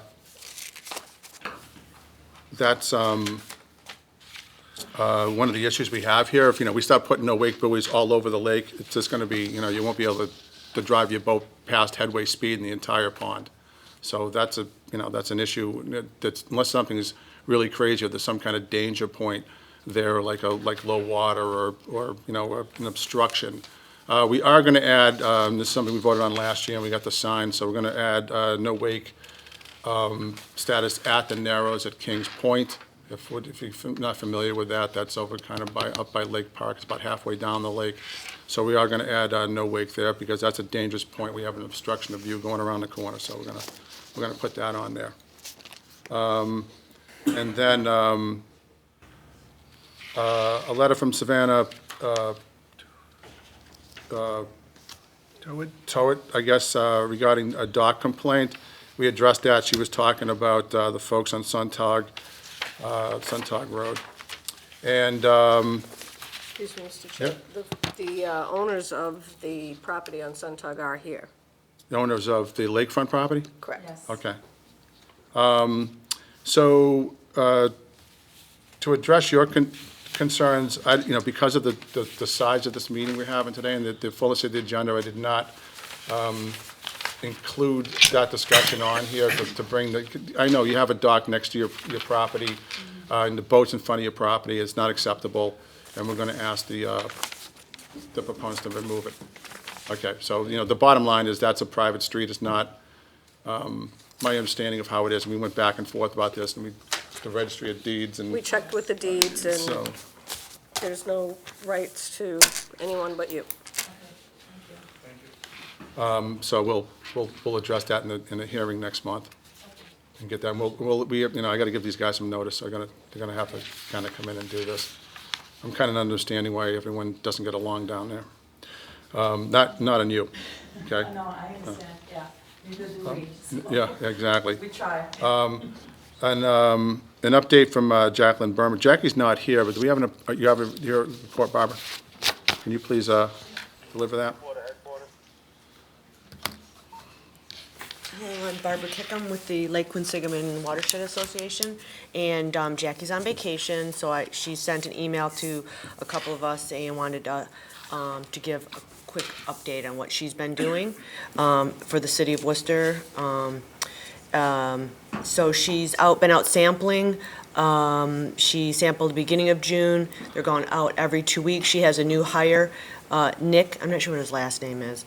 And they are seeing very good clarity. Oxygen levels are not a little bit low, and the temperature is about 77 degrees early June, which is pretty warm. We've expanded the Worcester Cyanobacteria Monitoring Collaborative. We have a whole bunch of new volunteers from the watershed, and so we've expanded from the lake to include Jordan Pond, Flint Pond, Newton Pond, and in addition, they also do Bell Pond, Coes Pond, Indian Lake, and we're including Lake Singletary, and there's about 12 water bodies. So we've greatly expanded it this year over the last year it didn't happen because of COVID, but it's much expanded over the last 2 years. She's also bought some new equipment, and I'm sure she'll tell you all about that. They had applied for a grant, but Worcester then didn't receive the grant, and they went ahead and bought the equipment to look at the cyanobacteria that's in the lake. Should give us a lot more data. The May results are posted on the Woo Blue website already, but the June ones were not up yet. We did see a little bit of cyanobacteria in Lake Quinsig, nothing to be alarmed at.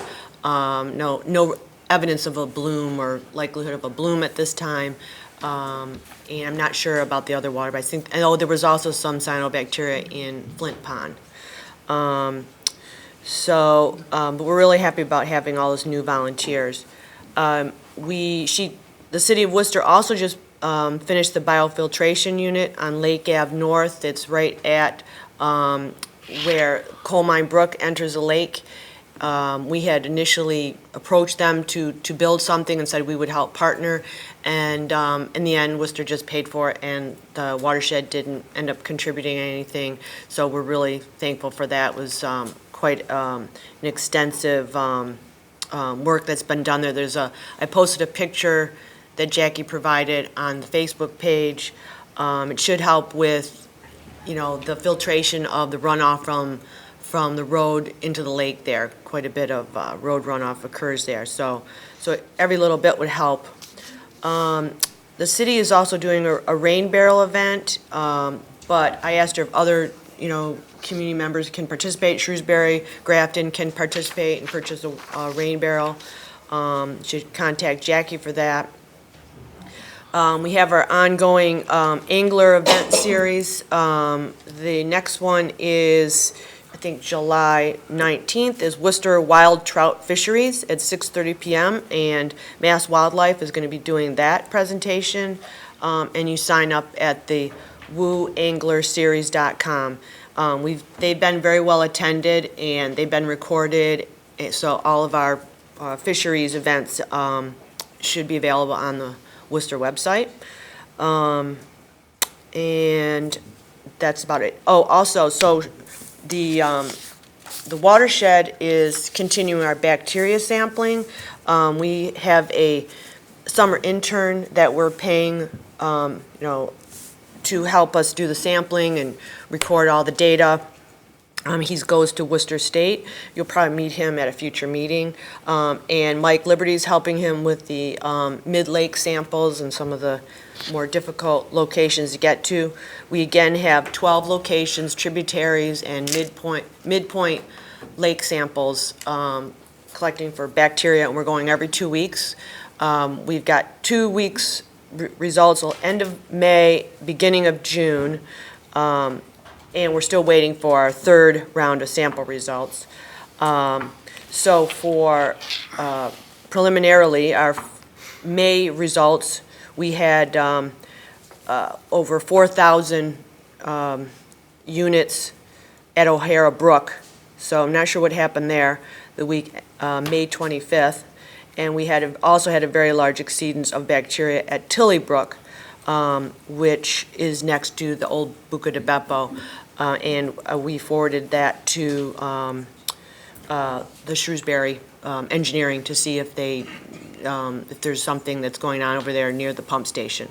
So we'll keep you updated, and we'll have those results. We still need to get a little bit of QA/QC from the lab, so I don't have anything to hand out, but maybe next month we'll do that. So that's it for us. We'll have another meeting in July, but I don't have the date on top of my head. We'll post that on Facebook. All right. Any questions? Any questions from the board? So Barbara, obviously I can't thank Jackie, but because she's not here, but if, I'll do that. But thanks for all you guys are doing out there. I think this is an important thing for the water quality of Lake Quinsigamond, and the water testing is something we haven't taken on at this level ever before between the bodies that Worcester Lakes and Ponds and the watershed and the commission. So I think it's important. I think it's vitally important to the lake, and so thank you for doing that, and also Mr. Liberty, because it's I know it's a huge effort. It's a volunteer thing, and you're out there in the hot sun and the crappy weather, and you got to coordinate all that stuff. So I only wish more people would step up in a positive way and not come in just because there's an issue or something in front of their house. So that's good. And I would encourage everyone that's looking at this as a lake abutter to join the watershed. It's a great organization. It's great people. Will there be a live meeting? Yes, July, we're going to do a live meeting. We'll also. If you already said that, I apologize. No, I didn't. Will that be at MCL? Yeah. So it should be at the Marine Corps League, so that's always fun. Yeah. And so that'd be a great thing. So thank you very much. Yep, more volunteers we have, the more we can do, just like we got more volunteers for the collaborative. Now we've expanded and we're getting a lot more results. And because of that, we'll probably be able to leverage to get grant money, showing that you have participants and you're willing to put money forward. It all moves in the right direction, so, All right. Thank you. thanks. And Commissioners' reports. So, I'm going to go around the horn. I've set up basically all I can spit out this month. Mr. Nickerson.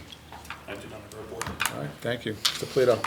I have one thing I'd like to bring before the board for consideration at a future date, is maybe initiating some type of invasive species permit for boats, non-resident and resident. I know other lakes do this in other parts of New England, and I think it may be worth some merit to look at it, and it would be an additional source of revenue to be used for the commission for treating weeds or any other deficiencies that the lake would have. I think that's actually an excellent idea. A question about that, though, is, so would this be, is there some kind of like boat washers, you know, how do we issue a permit, say, okay, if you, is it tied to keeping your boat clean? Like, we give you a tag if you... I don't know if that's what, I just think the money would be used for treating what's in the lake. No? Okay, all right. And No, just a boat, real quick. I have a friend whose boat is permitted for, Oh, okay, so you have, yeah, okay. and I have a friend whose boat. Just state your name again for the record, so we... Donald Stowe from Yeah. 209 North Quinsigamond. I have a friend who's permitted for Quabbin. Yeah, He can't put his boat in any other body of water. And there's a placard on it. right. Yeah, yes. Where he chooses to fish. You're right, I have a friend, same Blah, thing. blah, Yeah, blah. yeah, yeah. So I don't know if that's all of the answer, but it might be part of it. Right. well, this is, it goes, it's for. This is transient. Correct. Okay, this is, yeah, okay. And I get it. Yeah, yeah, yeah, but you okay. have to We agree to can't certain raise conditions. raise boat fees for putting in at the boat ramp. Right. Any more than what we've already done this past year, and maybe next year we might get a little bump, but this is another mechanism that would go directly Yeah. to the I agree. commission and for resident and non-resident. I think, you know, I think it's a great idea, Ken, and, you know,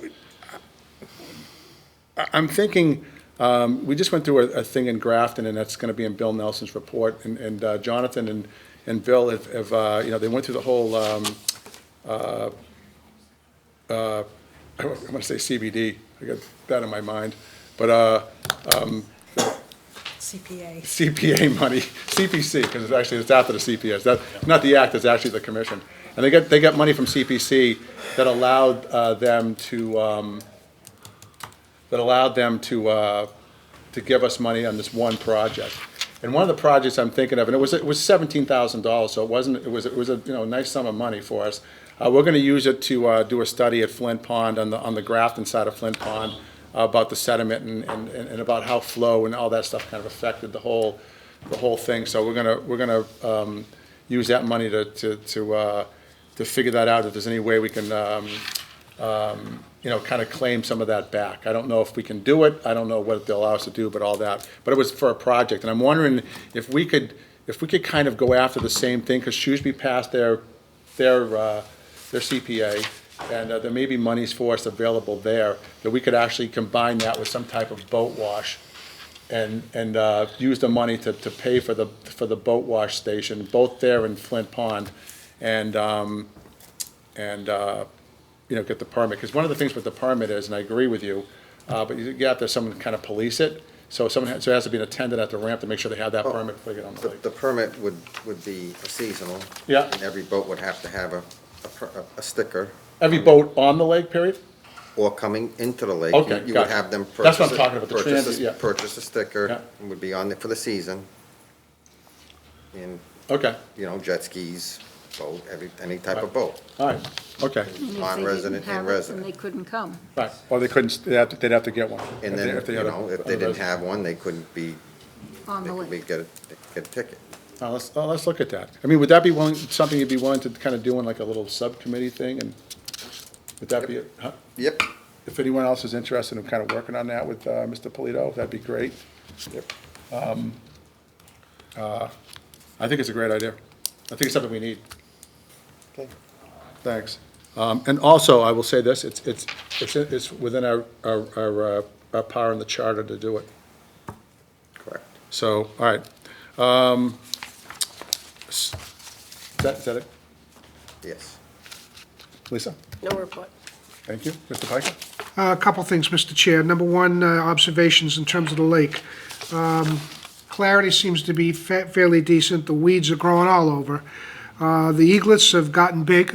I am receiving complaints from people who live across the street from Lake Abutters in terms of the noise. People have to be respectful of the fact that we all might like our music, whatever that is, but again, it's been reiterated, but it has to be enunciated. If you can hear something 200, 300, 400 feet away, very clearly and loudly, you're intruding on the peace of others. Come on, come on. I'm not foistering my tunes on you. Do you have to, foister your tunes? And it's a cat and mouse game. The police are coming, the volume goes down. They see the police quarter mile going the other way, the volume goes up. People just have to be decent and have to understand they share the world with others. I just feel bad about it. But we all got to try to live together. And another comment, Mr. Chair, and that's it. I have, I've listened to people tonight, I have concerns for their complaints and the like, but the world is full of issues, all right? There's so much that we can do. But people should understand that. Just to get up and say, you ought to do this, in itself doesn't mean that the thing is done. I mean, we're all stewards of the lake as we're here tonight, as we are concerned about the lake. And, in times you may need to roll up your sleeves and help out with things like the Lake Quinsigamond Watershed Association. Or there are other events that occur, like clean up the shoreline day in the spring and the like. But, we all need to help in more ways than just pointing out the unfortunate, inevitable, frailties and problems that we have, because that's life. We got to try to do something constructive to move forward in terms of dealing with these things. And these problems aren't going to be solved overnight. And problems today weren't here 2 years ago. And 2 years from now, who knows? What will that be facing? But as we articulate it, we want to try to have a plan and then move forward. Thank you, Mr. Chair. Thank you, Mr. Piker. Ms. Amory? I have no report, but I agree with what he said. I do too, wholeheartedly. Sergeant Vito's? Just a real quick note, where was it here? Just for everyone's knowledge, we've had 334 lake incidents so far this year since January 1st. And that includes everything from unregistered jet skis, boats, any kind of contact we have on the lake. So we've been quite busy this year. And also How many? 334 This year? this year, yep. Okay. Is that since January or primarily since April? So that's the report from January, which effectively is mostly the summer months. Right. So, and I mean, I have them all right here. It's endless. So- Yeah, this is, the interesting part about this, because we're asking for a timeline, this is a 90-day bubble problem that we have. We're gonna get it every basically the end of May through the end of September kind of thing. It's hot months, there's people out there, there's more activity on the lake, and then it kind of fades away, and then we're just listening to the rowers and the towers argue with each other, and off we go. So it's kind of a seasonal thing, that's kind of how it works. So, the question is, and it's a valid question, is how do we deal with the bubble? So Mr. thank you. Chair, just one other thing Sure. to add. One of our duties that we've kind of assumed over the years is actually towing boats that are stranded. Yes, And what ends up happening is, if it's on the south end of the lake, we're towing them back to the DRC. That really, it nearly ties us up for almost an hour. Yeah. Because of, Right. safely being able to tow the boat. So I don't know if there's something we could look forward in the future of having some kind of service that does that, but that would alleviate a lot of the time. Yeah, Mike, I'm so glad you brought that up, because I forgot, I did want to address that. And, we were fortunate for years that we had the Coast Guard Auxiliary, and those guys basically took all of that on there, and they towed a bunch of boats. I mean, I went to Bill Latimer at the time, he used to do a slide presentation, was very entertaining of all the mishaps that happened out there.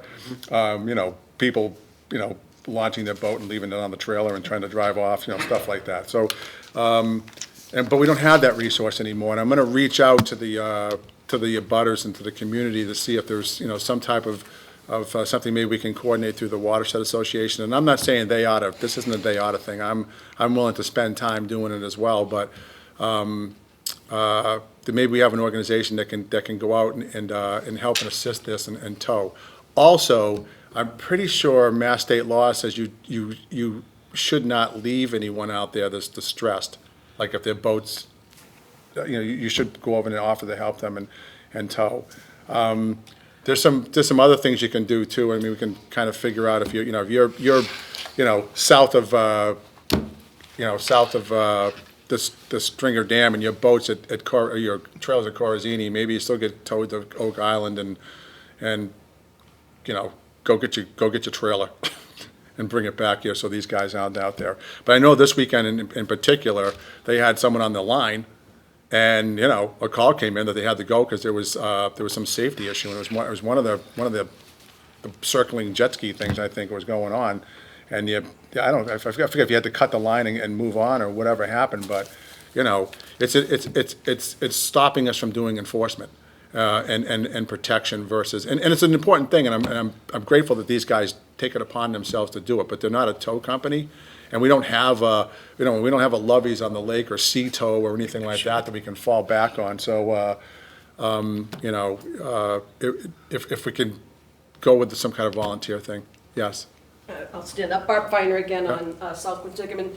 On social media is a great thing in many ways and not so good at others, but over the past few weeks, there have been a few people posting on Facebook that my boat broke down, can you give me a tow? And other people in the community have stepped up and said, yeah, tell me where you are and I'll help you. So, encourage people and let them know that that's okay, assuming that it's okay. Thank you. That's a great point, and I can tell you this, from my own personal experience, I've been on both ends of that rope, So, it's karma. So like, if you see someone out there and you can help them tow, and I know most of my friends do that, but,